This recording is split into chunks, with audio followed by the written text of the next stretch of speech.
Hello, everybody. As Tom said, I'm Jamie Antonise, and today I'm going to talk with you a little bit about narrative paper prototyping. This talk is going to have three main parts. First, I'm going to be talking about the problems that a narrative paper prototype is designed to solve, sort of why prototype for narrative and what a narrative prototype is. I'm going to talk you through a building process, how you can actually make a narrative paper prototype effectively, and I'm going to finish up with just a couple notes on running, fixing, and using that prototype you've created to improve your final game. First, a little bit about me. I'm a game designer and a writer. I'm working at Disney. I have a great job at Disney Digital Publishing. I make interactive children's storybooks and apps.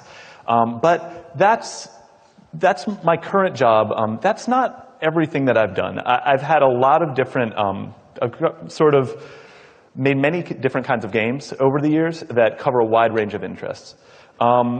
First, I've made games that allow players to be creative with their choices. I've been really interested in games that create positive and lasting player outcomes. I've worked in games for health and games for change.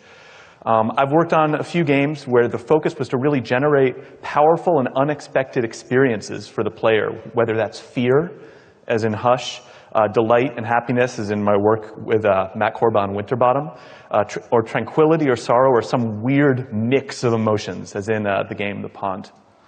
And I've also been really interested in games that connect players to story in new and interesting ways. So in this process, as you can see, I'm sort of interested in games that don't fit right into a clear mold. I'm interested in innovating a little bit. And to do that, I've really turned to paper prototyping. And I'm huge on this concept of paper prototyping as a way to make great games. So first of all, let's define our terms. This is pretty basic, but what is a prototype? A prototype is a mock-up or draft of a potential game. And it's made to sort of narrow the risk of making something that doesn't work. Let's say I wanted to buy a tuxedo, but I'm not sure if it's really going to work for me. I'm not sure if it's going to be a good investment. This shirt is sort of my prototype of a tuxedo. It is focused, so the tuxedo shirt is not focused, but a prototype, a good one, is usually focused on a core aspect of the experience. I guess in this case, just this is the core of the tuxedo. It's playable. Tuxedo's not playable, but a game prototype is. And it's playable so that you basically want to make sure that people can really test it out. It's made quickly, and it's basically a disposable practice run of a larger project. So here's something that you might be used to seeing as prototypes. This is a very common prototypes in games. It's something that's used a lot. The digital sandbox. It's something that game makers use to early on determine the game feel. You sort of put players in an area with not much art, with pieces of the game all over the place, and just see how they interact with the controls. And you figure out the moment to moment and what feels good. And that is incredibly important. But it doesn't tell you everything about the experience of a game. In fact, there's a lot that prototype doesn't tell you. It really focuses on that single moment of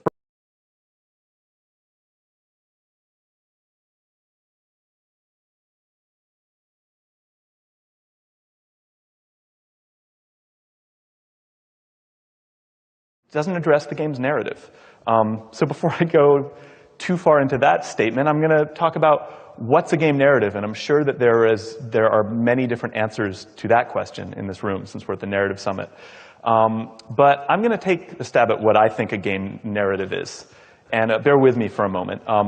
First, I'm going to sort of point out the traditional narrative. This is going to be very reductive. In a traditional narrative, in books, in TV, in movies, a hero is often called to action, and through a series of events, they strive to overcome challenges in order to achieve a goal. And why is this? An audience really enjoy these narratives. That you see this form, this sort of basic structure in all sorts of narratives that audiences relate to. And why? Because they can step inside the shoes of at least one of these characters. They can empathize. And suddenly they feel like they get the rush that they're overcoming a challenge, and they get the excitement of trying to achieve a goal. In a game narrative, it's a little bit like this traditional narrative structure, but it's a little bit different as well. In a game narrative, the player is performing the actions that influence events, and they're learning to master a system and rules that you've put in front of them to achieve their goal. So basically, a game narrative structure, the player is the hero. And I just want to emphasize that because that's really important. The player is the hero. So a lot of games take a lot of time to try to create an association between an avatar and the player. They try to make you feel like you are this collection of pixels. You're Mario, you're Batman, you're Q*bert. But the avatar is not the hero. The avatar's story is completely directed by an outside force. It's the player that is chasing a goal that's in their head, overcoming challenges that